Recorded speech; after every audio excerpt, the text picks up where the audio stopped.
I'm truly happy for you. Thank you, Because Chris. I know that here's the thing. In our business, there are levels, as you know, and I feel like you've chosen, because you're a loving mom, to remain at a level that you could easily be above. I think there's opportunities that you've probably passed on where you could be more of a, quote, big deal than you already are, and you're a pretty big deal already. So I think that's very admirable.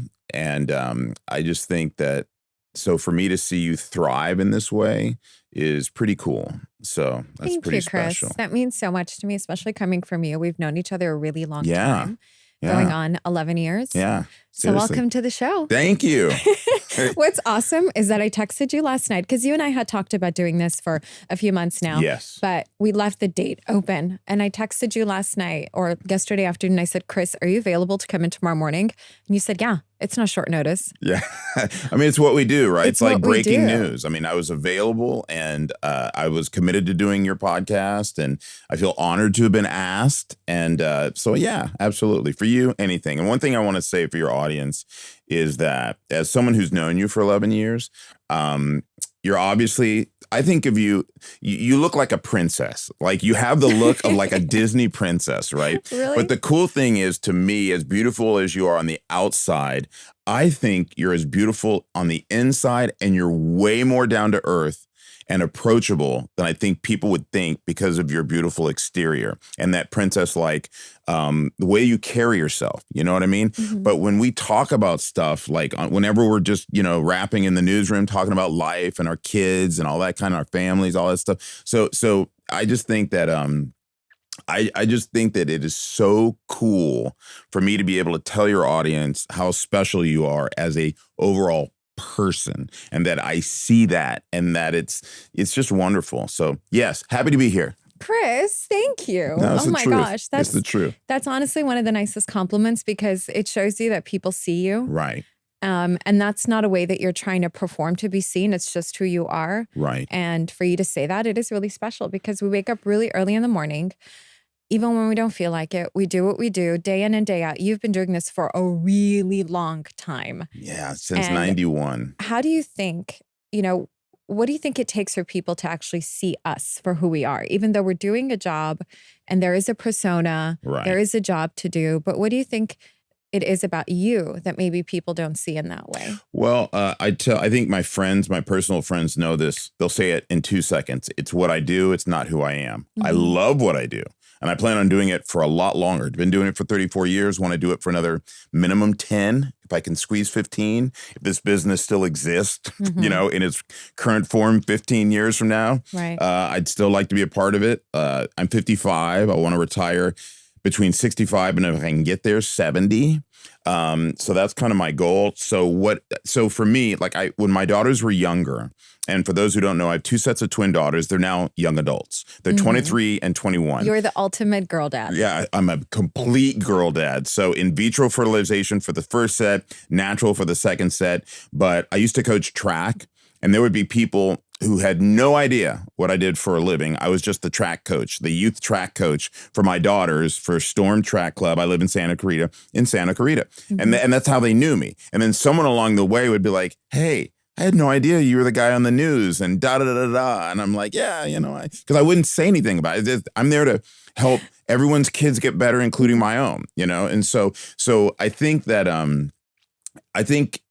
I've always believed that actions speak louder than words.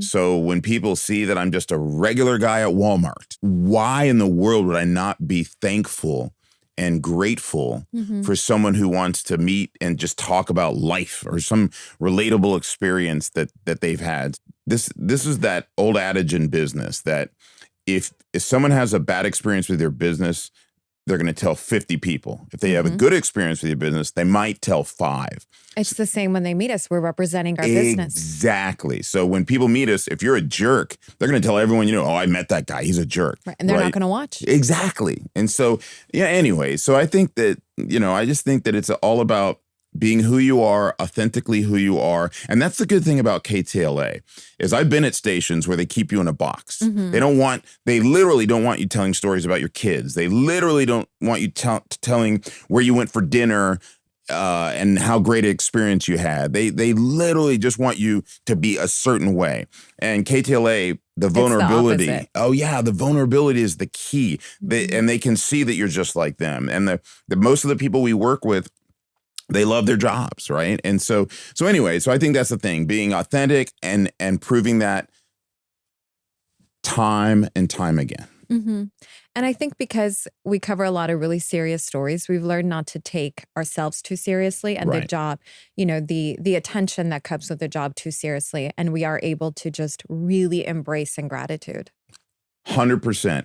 And to your point, I think one of the things that I hear a lot about why people watch KTLA as opposed to some other stations is that, you kind of know when you've read like 4 really awful stories in a row, why would anyone keep watching? And they know that sooner or later you're going to talk about, we call them talkers in our business, something fun and light. And if we're doing our job well, it might make them giggle or go, they're right about that, or I can relate to that. And so I think that's what makes KTLA different and special and why I've enjoyed working there so much, because I spent the first 10 years of my career in Los Angeles at KNBC. Great company, but they have certain ways of doing things that aren't as loose, I'll say, as KTLA. And don't get me wrong, the Trick and Sam Rubin, God bless his soul, when he was alive, used to say, we walk right up to the line, we may stick our toe on it. But we don't cross it. Yeah, we dance on it.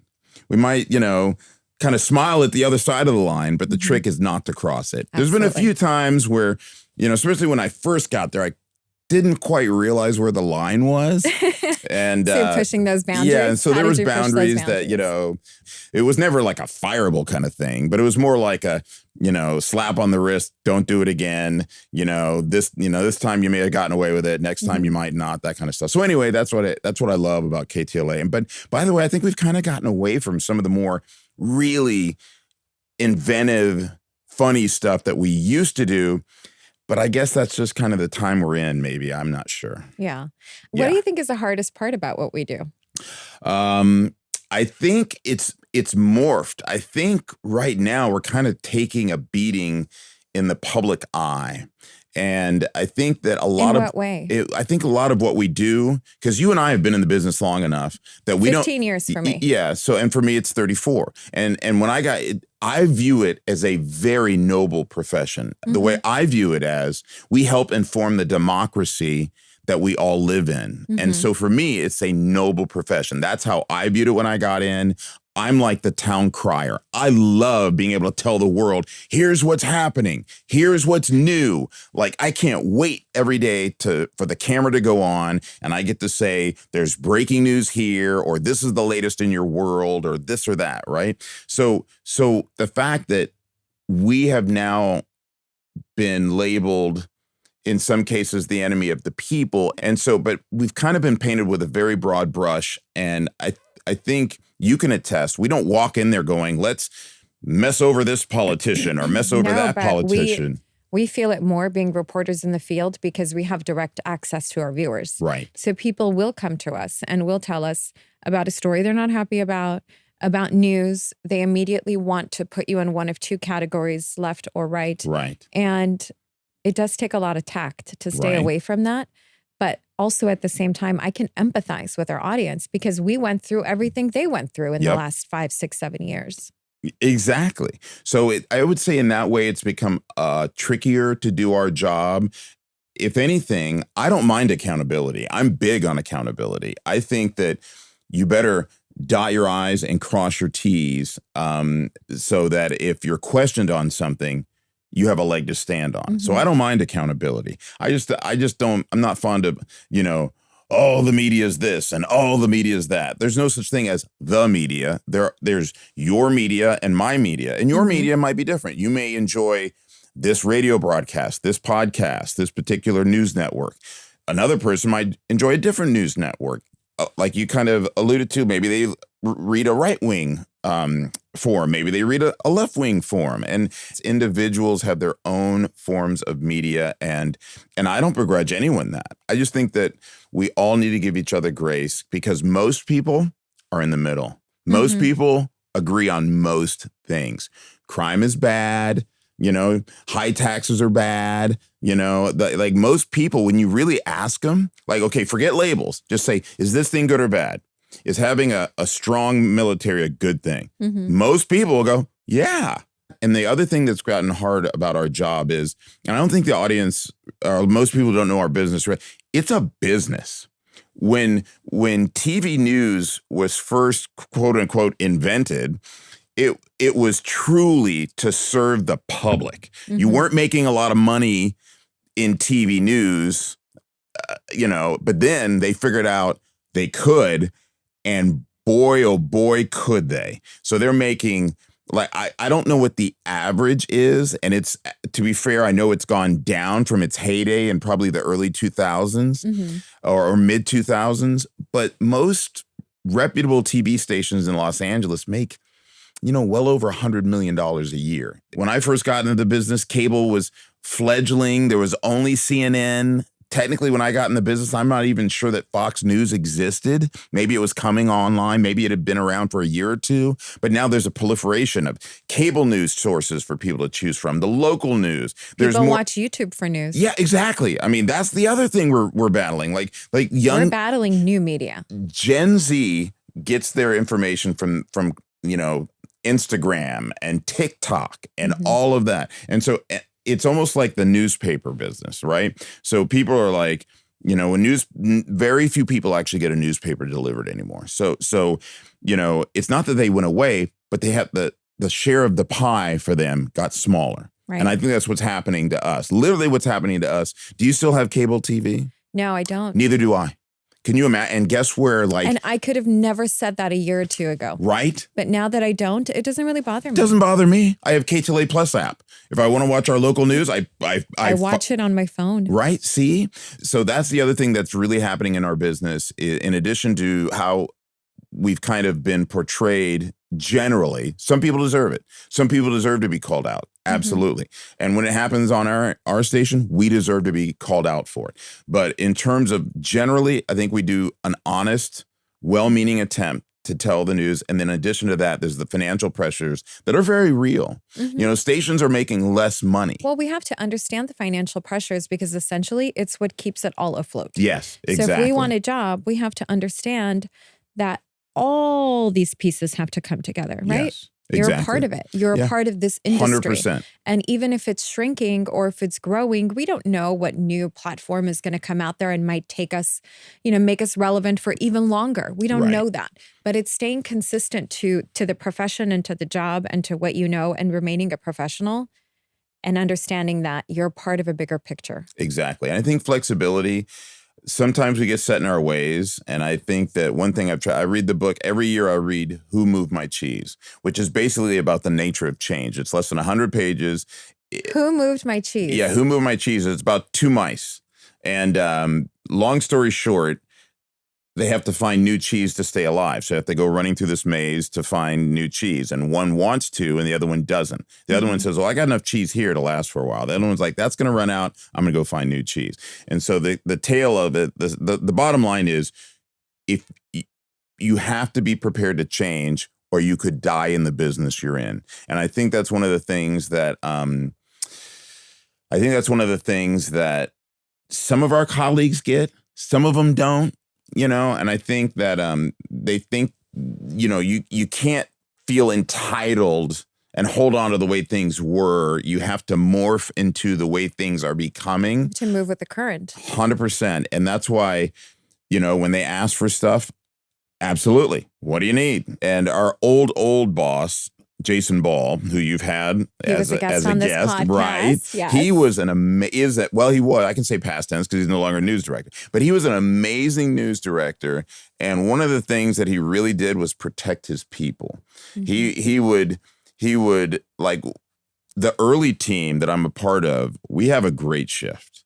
I have to be there by 3, but I get to go by 9, right? So, but I don't get a lunch break and I'm working consistently those 6 hours. And so, but hey, who gets that kind of shift, right? But the caveat is I have to get up between 1:30 and 1:45 every day, Monday through Friday. How do you do that? Because the number one question I get asked from people is, how do you wake up so early? Yeah. And for me, I tell people, oh, you're used to it. No, you never get used to it. You just learn to manage it. It's like a perpetual state of jet lag. Yeah, exactly. And for me, the way I avoid the jet lag is the first thing I do when I go home is I take a nap. Mm-hmm. And I let my body tell me what it needs. And it can be from 40 minutes. I've taken, when it gets beyond 2 hours, it means I'm truly sleep deprived. And it's telling me that I don't set an alarm. It just lets me do it. And then I get up, I get the sleep out of my eyes. I recaffeinate with like either a cup of coffee or an energy drink, which is not the best decision in the world, but hey, we all have our vices. And then I hit the gym 6 days a week. And so for me, that's my routine. And then my wife works from home, so we can do like an early happy hour if we want, because our kids are grown now. When they were younger, I was super dad. I was going to ask you about that. Super dad. I was getting him to track practice or golf or, volleyball or soccer, and so it was a lot. Like I have 4 daughters in high school. They all played 4 different sports. One was a track athlete and initially a cross country, but then she just stayed with track and she ran at UCLA. The other one was a golfer. She made varsity golf. She went to San Diego State. She didn't compete there. She majored in business. And then I have 2 more. One was a soccer player. One was a volleyball player. They're now, one's at UCSB, UC Santa Barbara, and then the other one's finishing her business degree from the ASU satellite campus in downtown Los Angeles. All of them have their own apartments. One of them, the UCLA one's a weather woman in Missouri at her first month. Isn't that crazy? It is crazy. I love that. I feel so. How shall I say? I won't say old. I'll say seasoned. I feel so seasoned that I now have a daughter in the business, which is kind of nuts. Isn't that incredible though to see her? Yeah, it is. She's talented. I think she's going places. I always said when she told me that she wanted to get in the business, and I never pressured any of them to follow in my footsteps in any capacity. In a way, she's not really because she's weather, but I never pressured any of them. But when she told me, I was really happy for her. And I said, I'll help you understand what you need to do. Mm-hmm. And then my goal was to toss to her on set with her also being on the same set. So you did that. I saw that. Well, what's weird is I cried watching you. When it was when it was in my head, it was like we were in the same market. Mm-hmm. And that, let's be honest, that's going to take a number of years to be qualified, for her to be qualified to be in a Los Angeles or anywhere big. But when our producer, Christina Fawaz, our producer of one of the early morning hours, for my birthday, arranged that birthday greeting, and she did the forecast for what my day was going to be like from her station in Joplin, and they did that side by side and surprised me. You felt what I felt, which was pride, and I got emotional. I had to grab a tissue because it got me in the feels, and it just was like, that was one of my life goals. How was to see her do that. How would you explain the feeling in that moment? It was just extreme pride, and she nailed it. Right? She appeared on our air, second largest market, from like market 170 or something like that. It's really tiny town. Joplin's like 50-something thousand people, and where we live in Santa Clarita is 300,000 people, and she grew up in the LA area. Perspective. Right? So for her to have that confidence, and here's the cool thing about kids today, like you and I had to kind of find a voice on TV with time and experience and all of that. These kids today with social media, and they're posting, and they're camera friendly. Like they know how to talk. Shelby used to post videos, all of this. So she knows how to, speak to camera, and it's really impressive. And let's not discredit the fact that I think our children watch our behavior. It's how we model the behavior. So she saw your work ethic her whole life. Yeah, that's true. And I remember you said to me once when I was about to start, this early morning shift. I don't do it anymore, but I used to. I was the 2:30 a.m. reporter for many years. And by the way, we miss you. I miss you guys. Now you're too good. I don't miss my sleep. Now you're too good to be on our show. But anyway. It's another conversation for another day. You said the best part of this shift is that it allows me to be a better dad because I get to be present for their life during the day. Yeah. That was so special. And so we had one neighbor. Okay. Initially, when they were in elementary school, that was like 3 blocks from our house. It was easy for my wife to take them, and then I would pick them up. Then as they got to a certain age, she went back into the workforce. And when she did that, she couldn't take it. And they were in junior high at that stage. So for junior high, we had a neighbor who would take them along with her kids to school. And then I would pick her kids and my kids up. So it was a great system. And I could be there for that. And I was the dad who would get there like an hour early so I could be close to the front of the pickup line. They didn't have to walk far. They would turn a corner and see me right away, So I was that guy. And then so I'd take them home, snack, and then to whatever practice they had to go to, and then homework. And then we do it all again the next day. Weekends were spent, and we're talking year after year after year. You know this feeling with your boys. Year after year of weekends, Saturday and Sunday. It's either a soccer tournament or a volleyball tournament or both, right? And so it was always on the go. And of course, because it's Murphy's Law, we live in Santa Clarita. We were always going for volleyball to Orange County, for soccer to Norco. So it was just go, go, go. But I wouldn't trade it for the world because I was a present father and I got to have influence over their lives, not by I have influence over your life. No, it was just by always being there. There. Yeah, I never had to worry about, what boy is coming over to the house because I was there. Right. There were no boys coming to the house, right? Okay, like I said, you were the ultimate girl dad. Yeah. Do you feel nervous about raising young women in today's society, given what you do, given what you see?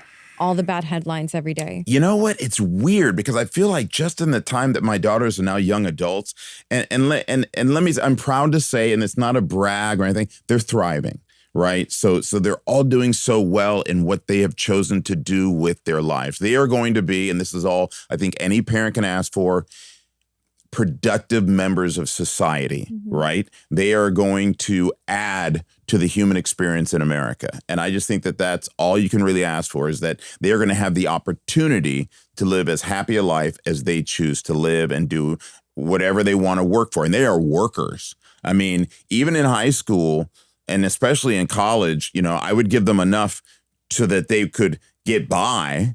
I didn't spoil them because, frankly, I couldn't spoil them. I got 4.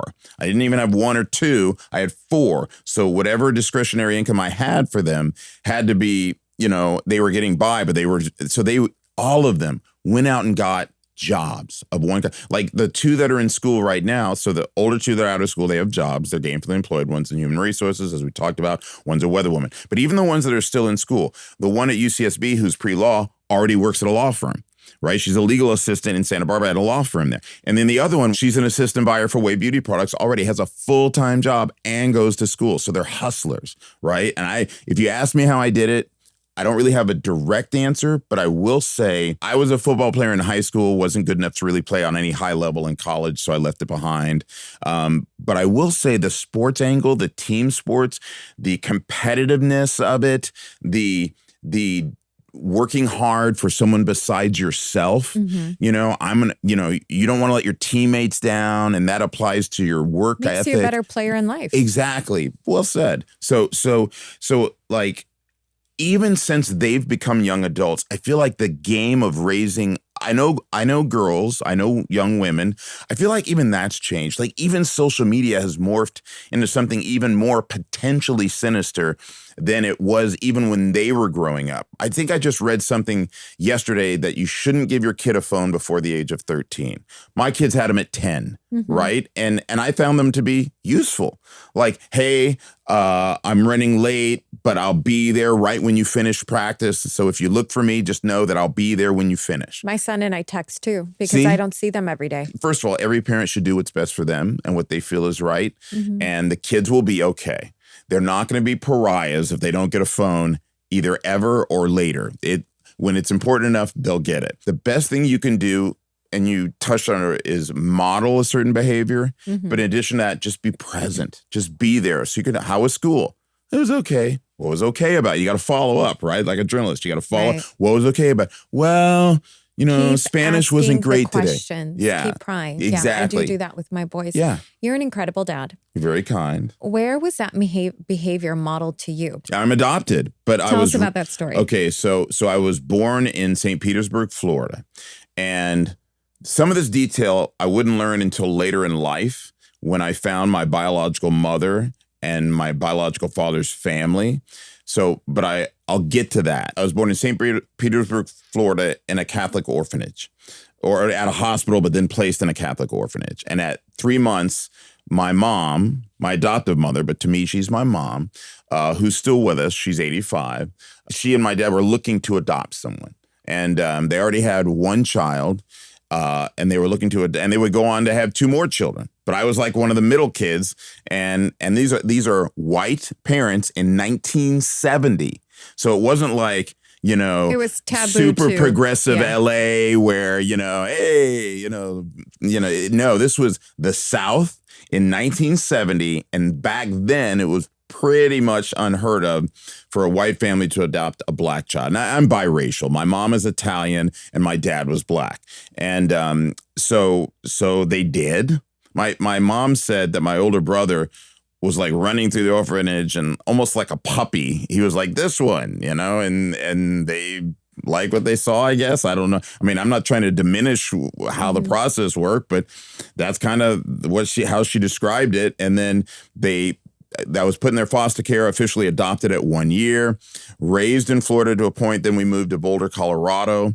To me, that's where I feel like I'm really from. That's where my consciousness comes from. So like what I think of growing up, that's what I kind of think of as for the most part, Boulder. And I went to junior high school, college, and out there. And so I would say my dad was he was a master's degree holder. My mom was a PhD holder. They were big on education. We knew we were going to college. It's not if, it's where. So I think that, and my dad, there were certain behavior. He treated my mom, or maybe she required it. I don't know, but they were partners. It wasn't like that. And there was very traditional roles in the house, but not like hardcore. You know what I mean? Like it wasn't. I don't know how to describe it other than I was just raised to treat.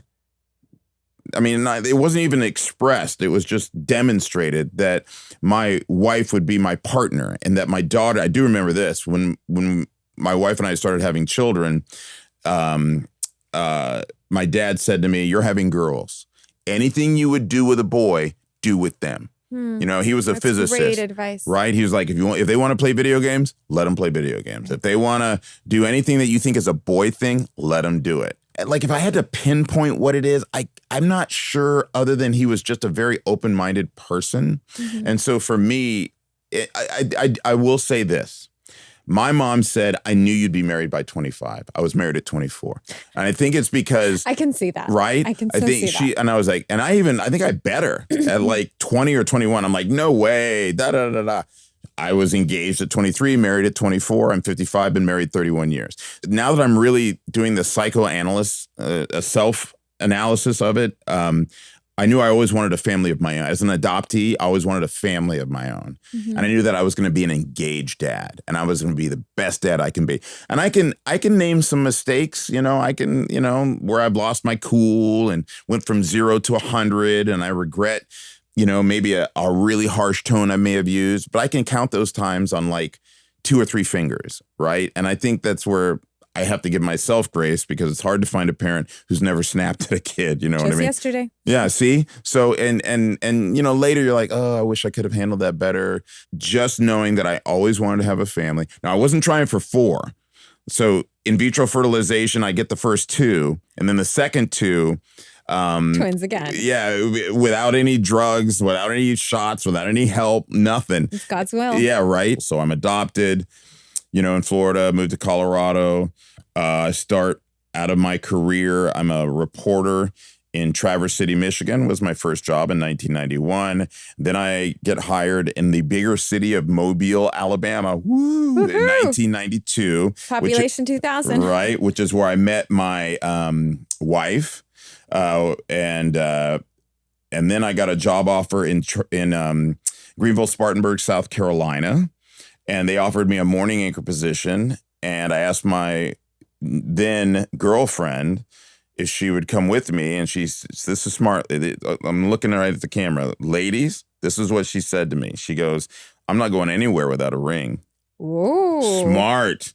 Guess what she got for Christmas? A ring. A ring. So I proposed. She said yes. We were married that summer, and she moved once we were officially married. She would come visit, but in terms of moving there, once we were married, she moved to South Carolina. This is the woman who's now your wife. It is not now my wife. 31 years. 31 years ago. She was raised a certain way. She demanded a certain level of commitment. And I think, don't get me wrong, some of those ways, I mean, let's be honest. These days, people move in together. Is that the advice you give to your daughter? For women to truly ask for what they want? Because I think Yes. it's difficult You got to nowadays. be true to yourself. I think about it now even. How am I showing up at this stage and age in my life?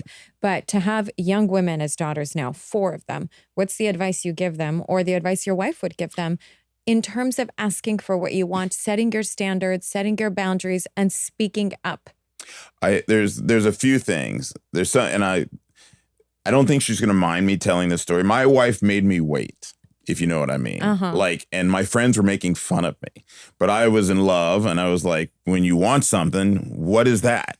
What's if that? She's great. She won't be easy. Yeah. If she's easy, she won't be great. There Bob you Marley. go. So she made me wait, and I didn't mind. And that's the advice I give my daughters is like, if you want a man to reveal his intentions, make him wait. Know your value. Yeah. And don't be afraid to put that forward and be willing to lose that person if they don't value you. Exactly. Because that's the trick. They're kind of revealing him, that person is revealing himself if he's not. What's weird is I know it's hard out there for both sexes to find meaningful relationships and connections. But what's interesting is my younger daughters have each had 3-year relationships. One of them had ended. The other one is still going strong. And I'm just blown away that they're great. But I mean, they just do all these fun things. So they're friends and they have this loving relationship. So I'm really impressed by that. I guess what I'm saying is they still find people to have connections with. And that's all I want, because you hear how hard it is out there. I think maybe they're kind of guys, girls in a way, like they like doing stuff that guys like to do. I think modeling a loving relationship, and I think I told you this off camera, my wife and I will tell you that our 31 years have been like chapters of a book. Some good chapters, some great chapters, some not so great chapters. But we got through. How do you get through the bad chapters? Say again? How do you get through the bad chapters? Well, especially when in the background you have a big career and 4 kids to take care of. Yeah. How do you make time for the person in front of you? You got to date your spouse. Even when the girls were little, I still dated my wife. We took trips without them. And that's where having support structure. And I get that not everyone has a support structure. But my parents were like, "Oh, cute kids, bye." They'd come to visit. They might spend a couple days, from Colorado. And then they'd be like, deuces, right? Her parents would come and stay for weeks. When each set was first born, they would come and stay for months. Right? Months. Like the first time they came for 3 months, got us on our feet. The second time they came for 6 months and got us on our feet. And don't feel guilty about embracing the help. Right. And don't feel guilty to say, "You're here. Come on, wife. Let's go. We're going to happy hour." So we literally, and then one time my younger sister came and took care of them. They were a little bit older at that time. But so we still took vacations without them. We still would find dedicated date nights where we could go be a couple. We still attended, events, some that I would MC on behalf of the station. And they would come to some, but not a lot, to be honest with you. I could probably count on one hand the number of times we brought them as a group to a station function that I MC. And I MC, 1 or 2 a month. Now they ask to come to those things. "Hey, Dad, next time you do this, can you invite me?" I'm like, "Sure, no problem." So, and now they're young adults and they're in that business world or that social world, or they can make connections in that world. So now they ask to come. I think it's really important for our kids to see us also be selfish. Yeah. To show what we hold of value and a priority in our lives, including the marriage, because Agreed. they will then take that same discernment into their own relationships. Well said. And it's so true. And there was a period where we went through marriage counseling, you know, and I'm sure looking back, I don't remember exactly how willing I was to go, but I went and we got through some stuff and here we are later, and she is absolutely my best friend. First person I call, we text all day. It's yeah. That's so beautiful to see that you're such a vulnerable man, and you are. But looking at you, people won't think that. You're tall, you have a certain stature, you're always dressed like perfection. Thank you. But at the same time, you're not afraid to admit what you've gone through in your life. Oh, yeah. You know, even talking about the weight loss. Yeah. Oh, That's a big one. Not a lot of men are willing to do that. You have to understand, I was a 3-time Ironman competitor. I was never a pro or anything like that, but I was a fitness athlete. Like, I was doing crazy amounts of training. I blew out my knee, and that kind of ended things on that level in 2012. And then, you know, my weight ticks up a little bit. But during COVID, oh my goodness, let me put it this way. Compared to where I am right now, which is a very healthy, good weight, I work out 6 days a week.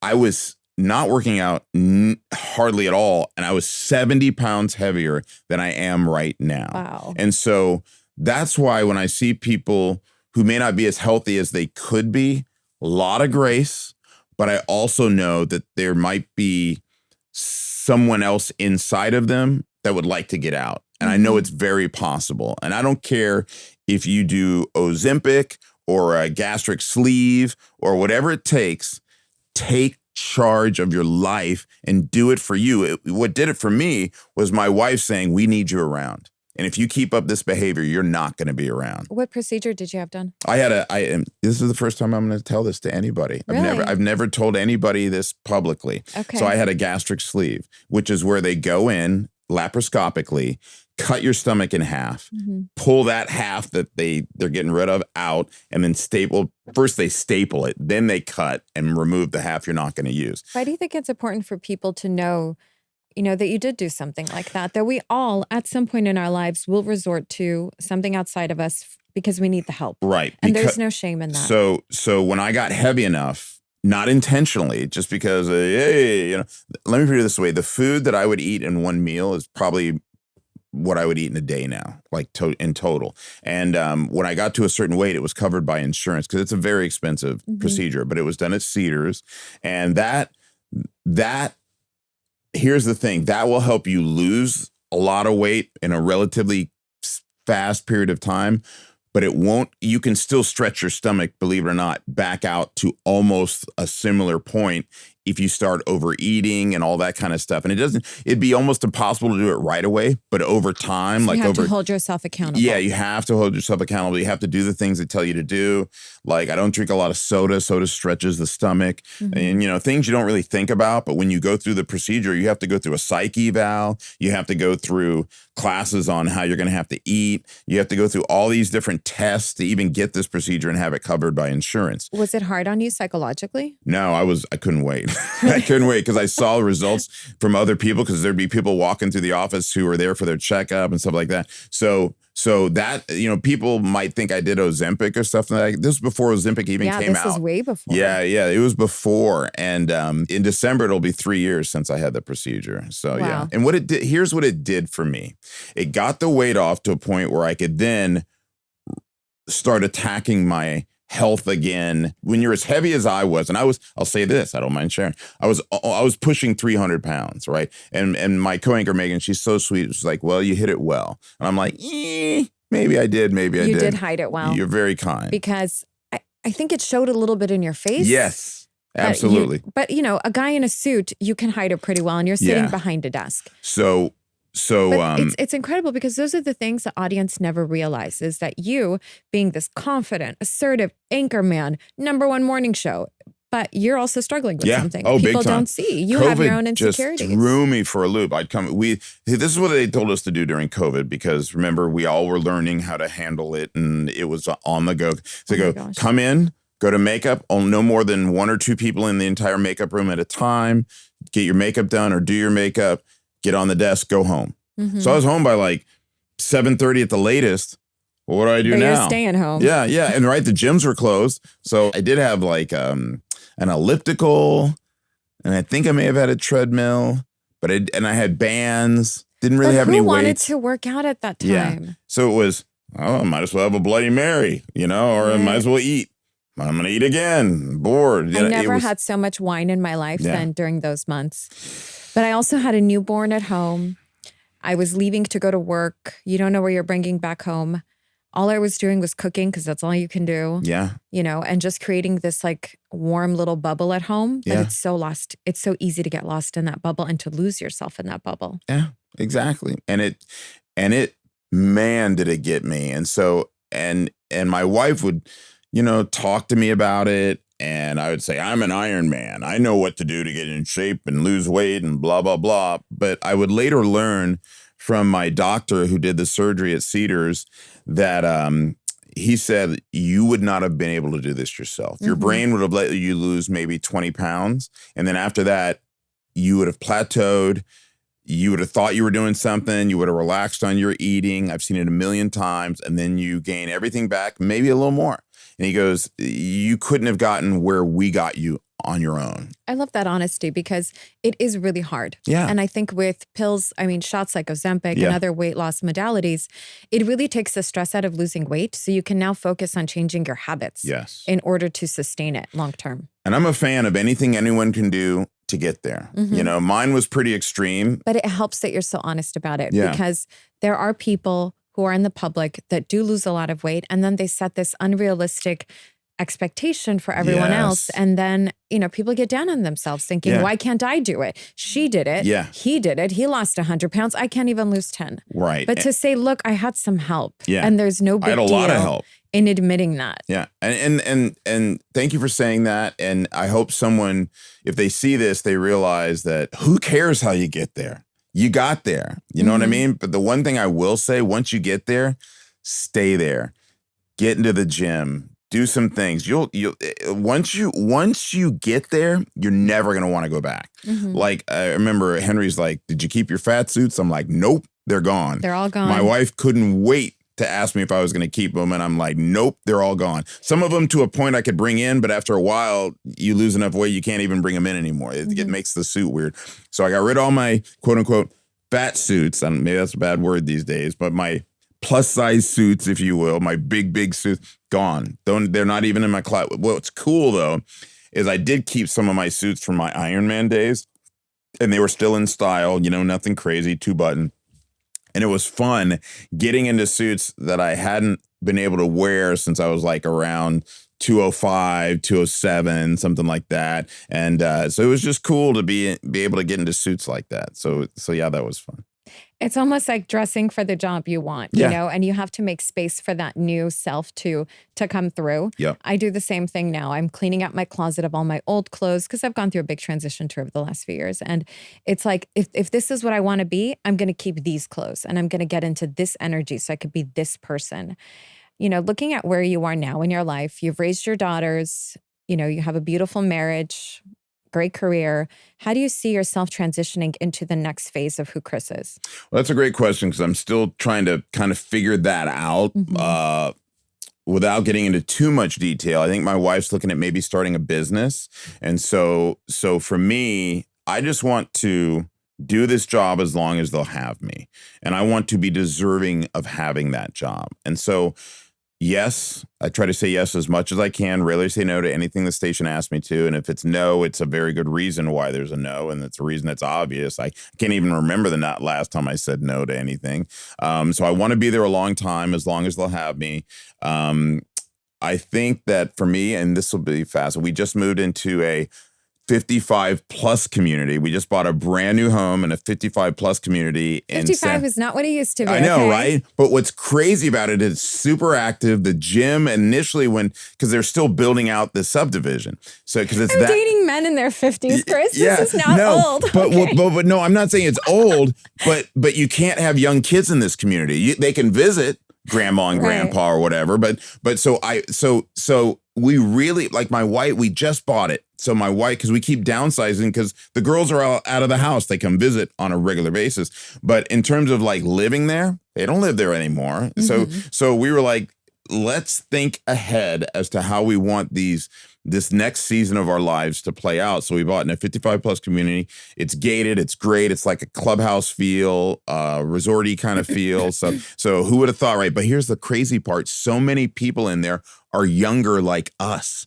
So it's kind of like a hack because you pay less in taxes. HOAs are less. All of those fees that, anyway. So downsizing is nice. It is, right? And here's the thing. I tell people is it's like having the best parts of a big house just right there. All the space that you really are going to use, it's all right there. It's one story. So we're 9 months away from having the younger set out of college. And then when they're out of college, they're pretty much, one of them's already full-time job. The other one kind of knows what she's going to. She wants to go to law school. She's probably going to live with her twin in LA. So for me, that opens up money opportunities because I'm not shelling out all this cash for college. So my wife and I have already picked some destination. Like I think the first place we're probably going to go is maybe Spain. We've never been to Spain. Like to go to Spain. Madrid and Barcelona. You'll love it. There you go. So I think that's kind of I take that back. I didn't tell the truth. We have been to Barcelona, but that was like 15 years ago, right? But we'd like to do like Ibiza, all that kind of stuff. So we're looking forward to traveling. We're not big, super gotta be gone every month or even every 2 or 3 months travelers. But, for example, we're going to finish out the year with, this is how simple I am. I consider myself, I'm easy to please. We're going to I'm a big Denver Broncos fan, being from Colorado. Then we're going to Vegas with friends. Then we're going to Cabo with friends. And you notice there was no kids in that. And that's okay. Right. And so even though they're adults, we do one big family vacation every year. Cabo's our spot. We love Cabo. So we take one big family vacation a year. We already did that. That was in July. So for us, what the next season of our life looks like is just enjoying each other, enjoying our friends. I'm getting better.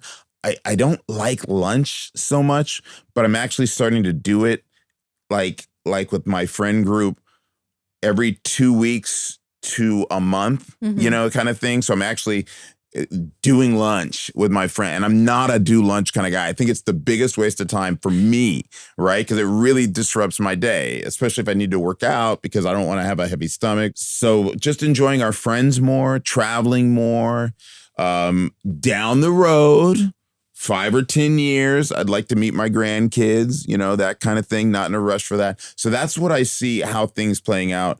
And my wife shakes her head when I'm like, yeah, I want to do another 10 to 15 more years. 10 years gets me into that sweet spot of 65. That's when all the retirement stuff kicks in. So if it happens at 10, it's not the end of the world. Right. I can say at that point, I'll be able to say I had a 44-year career in TV news. That's incredible. Right? And you said something earlier. You said, I'm just a simple guy. I don't think you're a simple guy. I think you're someone who's an example of a life well lived, someone who from a very early age had his priorities very clear. And when you stick to that and you live your life in a very balanced and grateful way, it shows. So now to be at this stage in your life, you've set yourself up for the next 40 years. And that's such a beautiful thing to see. I mean, we interview a lot of people. I meet a lot of people. But to meet someone who is so content with life and truly content with who you are, it's a beautiful thing. Oh, it's very sweet of you. One of the things that I heard recently that really resonated is happiness is a moment.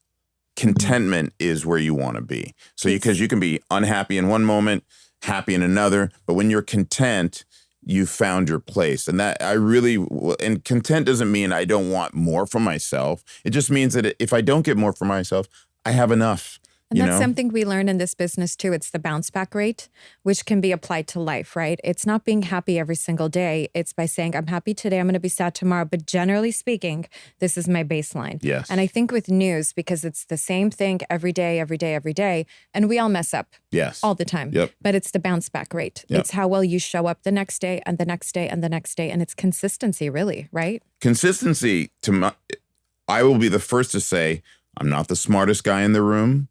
But I am going to probably outwork most people. You do. You're like the student that is always raising the annoying their hand. student. It's not annoying. It's a commitment to being consistent. And that's the other thing. And I rarely call out sick. I get sick and if I am sick, I'm going to stay home. But I rarely call out sick. I just think consistency. I think it was, oh my gosh, was it Woody Allen that said 80% of winning is just showing up? It's very true. Yeah. And so I just think consistency in whatever you do is its own reward, And so now the consistency part is huge with me as a father, as an employee, as a coworker, as a husband. The consistency part you're going to get. When I don't necessarily get with my daughters, I might text my daughter and it might be like 4 hours before I get a response. But if they text me or call me, they're getting a response right away, right? So, and I'm consistent that way, and they know that. So I would say it's funny you say consistency, because I think to me that is the thing. I will readily admit, not the smartest guy in the room. I'm not dumb, but I'm not the smartest guy in the room. But I am going to be consistent, and I'm probably going to outwork most other people. And I think that's how I've been able to stay in LA for 24 years. Yeah. Wow.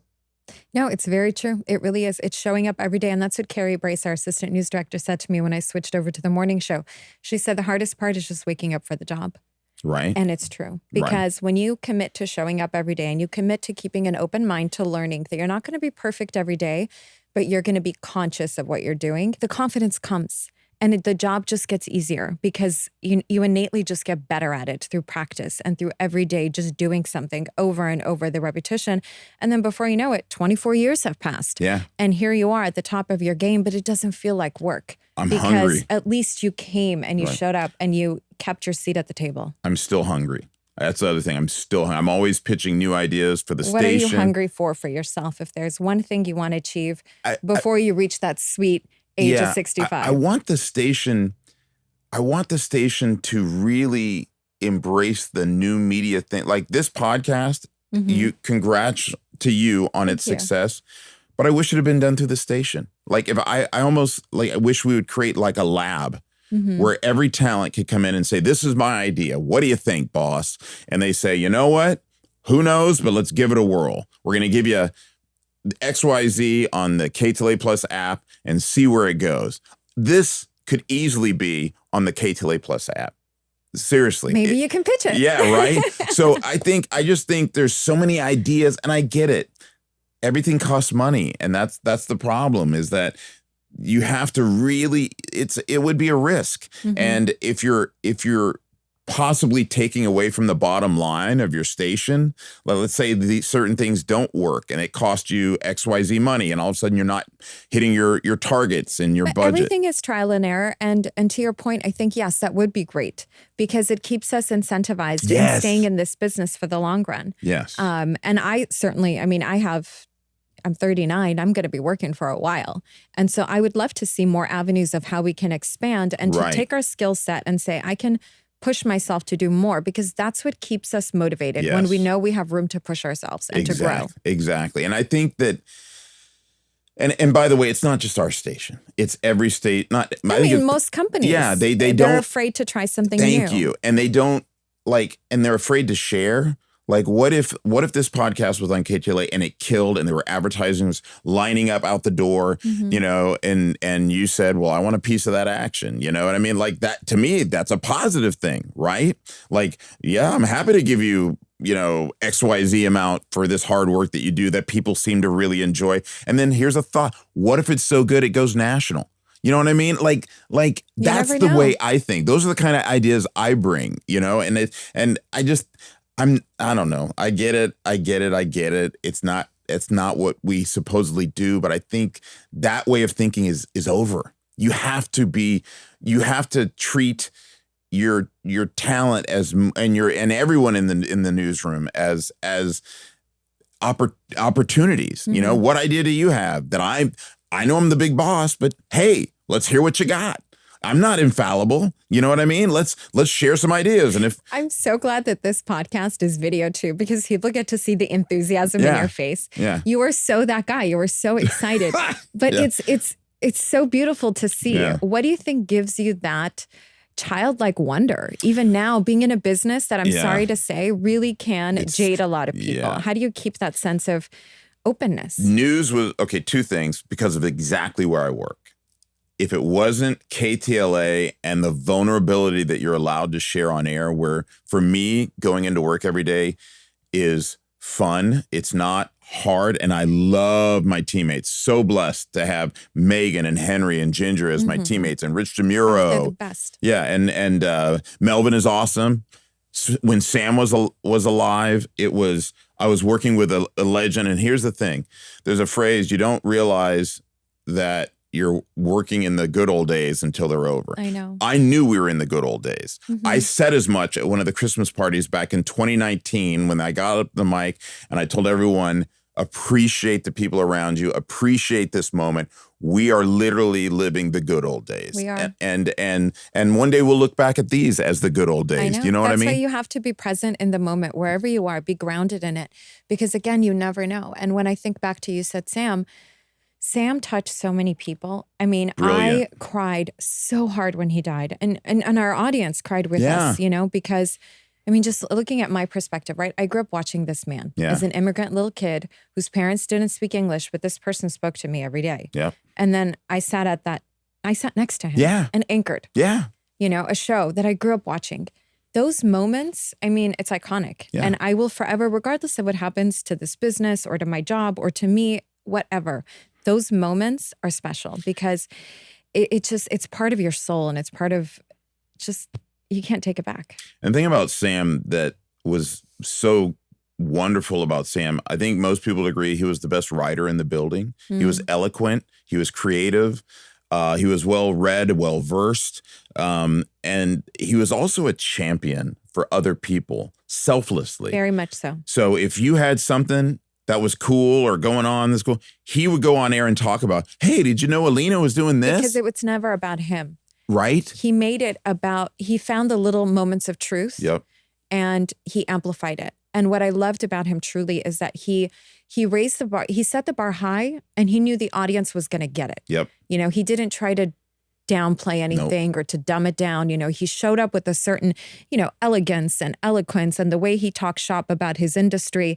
And and people just got it. Yep. Because he came in with this, he made you feel part of the conversation. 100%. And he would do things in a way that it would break down walls. Like if someone came on and they had a really cool hairdo or something, the first question out of his mouth would be something along the lines of, so the hair routine, I'm seeing it. He's asked me that. Yeah, right. My hair has been like a character on KTLA. See, and it's so disarming, right? It's so cool. Yeah. That's how he would get people to let their guard down, and then he would go into questions, and the way that he would ask them was never offensive. Just a great talent, and we miss him every day.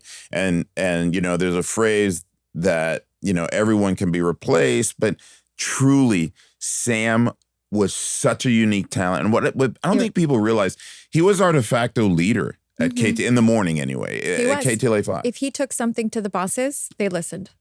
It It mattered. Coming from him, because he was just such a great talent. I have a question for you. Yes, sir. I, having been in the business 34 years, worked in 5 or 6 TV markets, to me, you are a main anchor somewhere. Like in my head, you should be a main anchor. Why have you not, I think I kind of know the answer, but I want you to say, why have you not actualized what you could be?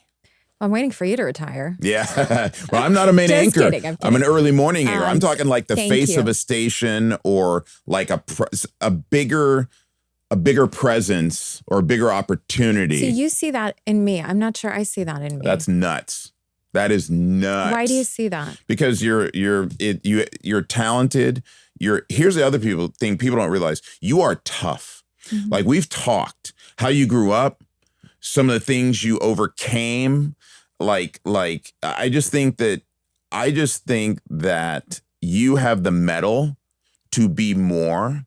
And I'm glad you're doing this podcast because it's giving you an opportunity to show and demonstrate. And this is yours.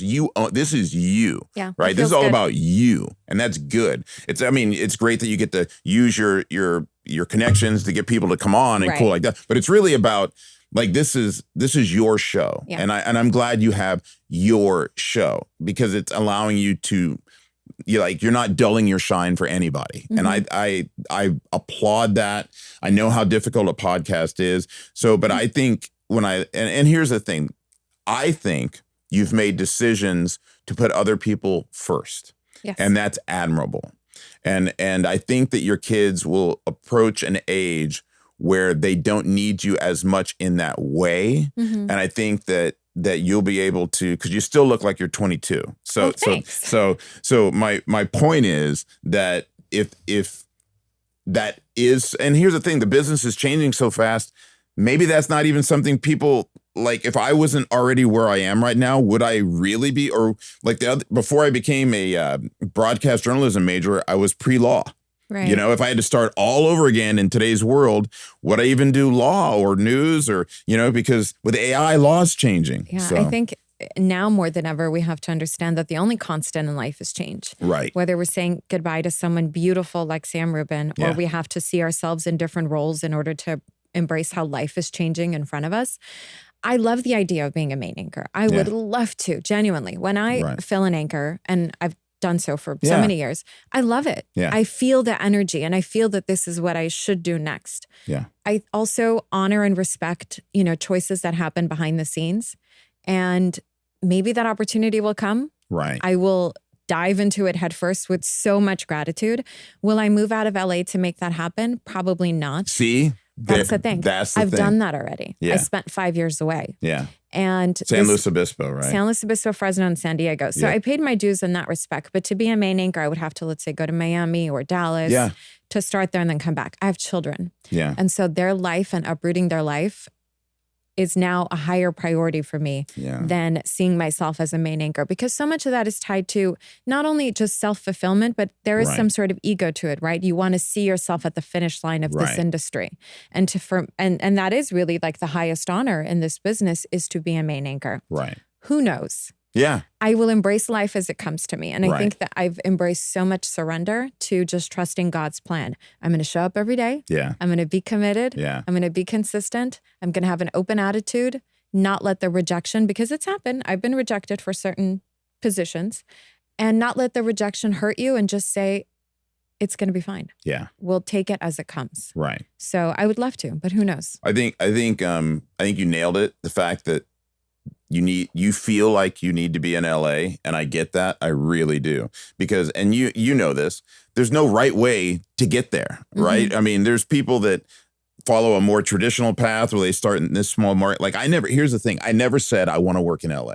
That wasn't my goal. My goal was to work in a top 5 market. And LA was the one that offered me a job. I always just wanted to work at KTLA. Yeah, see? And I made that dream happen. Now, what's the next dream? We'll see. Yeah. I think now it's really just showing up and having fun and being so grateful, right? Right. And just letting it unfold. Because when I got the job at KTLA, I never applied for it. I went to our sister station in San Diego, and then Don came down one day and said, Alina, we're moving you to LA. And that happened once I let go of trying to come to LA. Right. I just put myself in a position where that could happen. Right. And so that's where I am now. now. I mean, false modesty aside, did you ever hear it was like, who's that? She should be in LA. That's exactly how it happened. Yeah, see? So I don't know who's watching me now. Yeah. But the only thing I can do is to show up in the best energy with the best effort. And who knows? Right. Maybe someone at some network level or at another station or even within our own station. Right. You know, it's a business. We're buying more and more stations, apparently. Who knows? Next Maybe star they're is watching and saying, that's our girl. Yeah. So I will be ready for it when it happens. And I'm going to enjoy and be so grateful where I am right now. So main anchor aside, if you could do anything, like if you could have any job that you can think of, like, would it be like an Oprah style show? What would that look like? Like if you could do, and there were no, you're based here in Los Angeles, what would be? I think that's it. Now that I've been doing this podcast since last November, I love it so much. Yeah. And it's such an extension of what we do. And so I show up to it with a sense of confidence that, I've been working towards for the last 15 years. I love this space. Right. And I would totally carry it forward. Yeah. So I'm so excited about the opportunities. And I'm so grateful we live in a time where we can create that for ourselves. Because when you were, starting 20, I don't know. 34 years ago. Right. It was impossible for you to create a show for yourself. You had to wait for the opportunity. Bingo. Nowadays, we can create opportunities and see what happens. So I'm always open to that. Yeah. And grateful that we live in a time where that's possible. So instead of saying TV is changing, AI is coming, we should be afraid, those are all valid concerns. Yeah. But also let's embrace the opportunities we didn't have before. Yeah. And the freedom that comes with it. I tell journalism students that. What are you waiting for?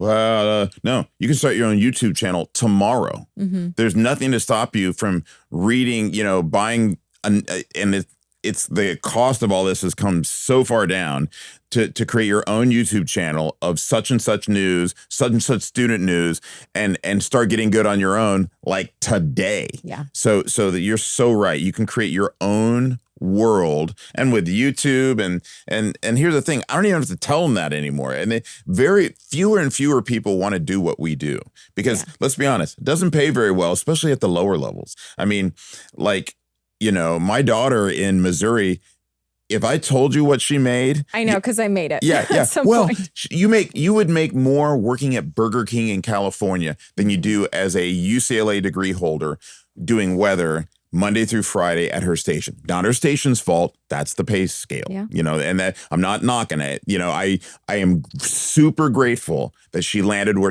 I love her news director is a woman named Bobby, who I've come to adore, and she looks out for my daughter. And as a dad, that's all I can want is a boss that grooms you to be better, to challenge you and that's what her news director does. And they knew from the moment she walked in there that she, is on a clock. You know what I mean? Like she's there to get good and then probably will leave, right? And I don't think I'm revealing any kind of great secret. That's what we do in our business. You went from it's a revolving door. Yeah, exactly. Yeah. For some people. Chris, I don't think I've talked this long with anyone, but I don't know how long we've talked. I want you to come back because there's so much more that we can talk about. Yeah. We didn't even get to talk that much about your adoption story, but I know you have. It's online. It is online. Yeah. And I really want people to look that up and to listen to it. You had your own podcast called Finding Family. Yeah. Thank you so much for being here. Absolutely. For being so open, for giving us an hour and a half of your time and an insight. It was an hour and a half. It was an hour and a half. An insight into Chris. That's funny. Final words before we wrap it up. Thank you. I think we touched on some great themes, and I'm so proud of you, and I'm happy for you and this season in your life.